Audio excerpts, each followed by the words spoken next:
Cleveland with Boundary Stone, and we're here to try to provide you with resources so that you can understand your world and engage with your world more effectively.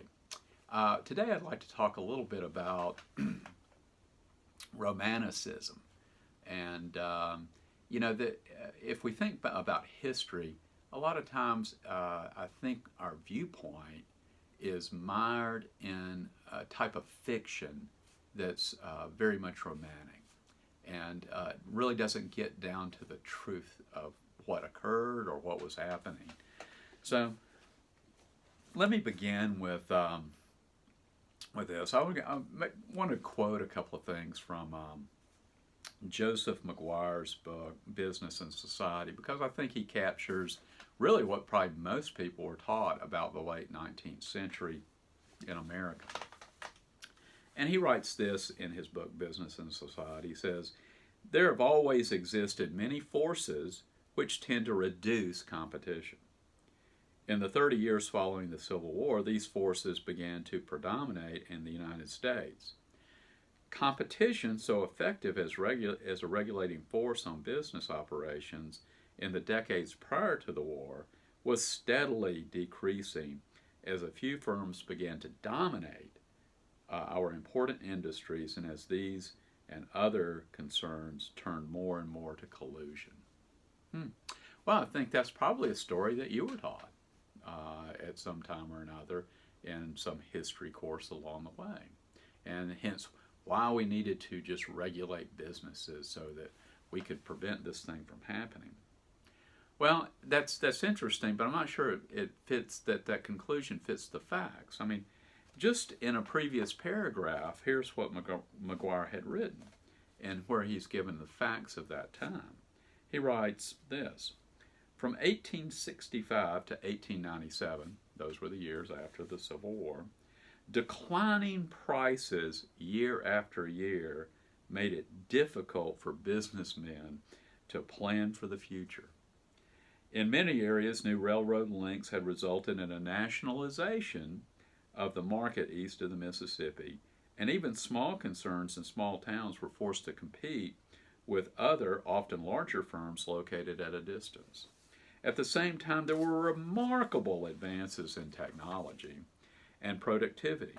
In short, it was a wonderful era for the consumer and a frightful age for the producers, especially as competition became more and more severe."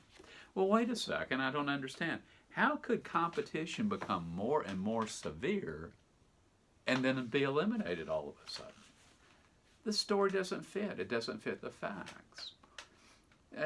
Anytime markets expand, anytime you overcome issues of transaction cost, in particular the cost of communicating with one another, the cost of information, the cost of transportation, the market's going to grow. It's going to expand.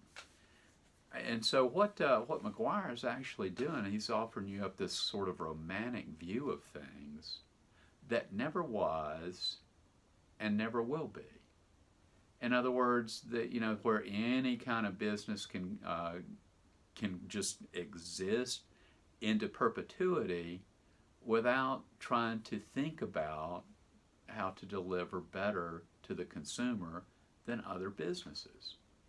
The consumers were actually benefiting greatly. In other words, the general well-being of people was improving as a result of our market expansion. We see a similar sort of thing as this with the story about the Industrial Revolution. In the story of the Industrial Revolution, a lot of people say, well, yeah, it was all good. More stuff was produced and created. But, the result was all these inner city slums. And look at and how bad was that? We had child labor working in dirty factories, and woe is us. I mean, look at this.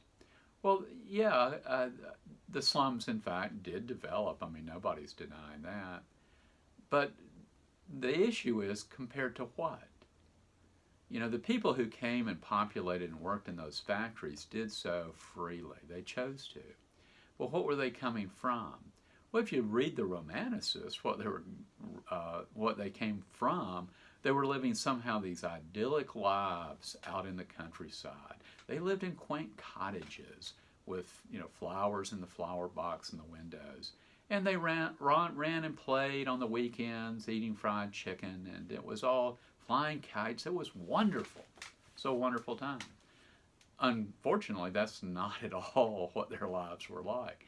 The people who came had dirty, nasty, short lives.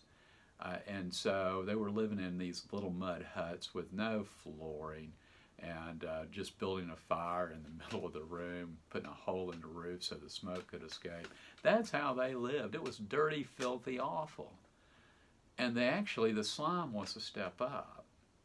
But nobody is ever writing about this. In other words, we're left to look at this romantic view of things. And if you look at the situation, here's another fact.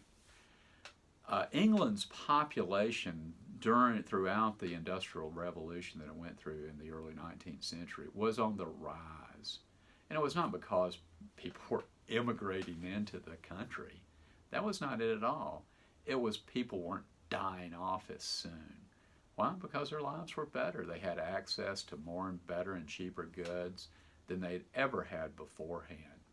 And so when we go out and we're trying to evaluate things, we really need to be careful that we're not swayed by romanticism, by setting up some sort of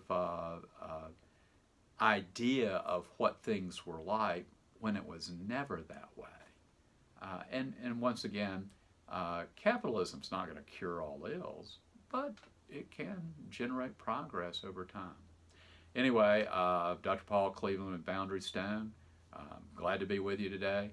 Check out our website, boundarystone.org, and I've got some articles there. We have some other videos, all sorts of things, and books for your use to help provide you with the information that you need to understand and engage your world. See you next time.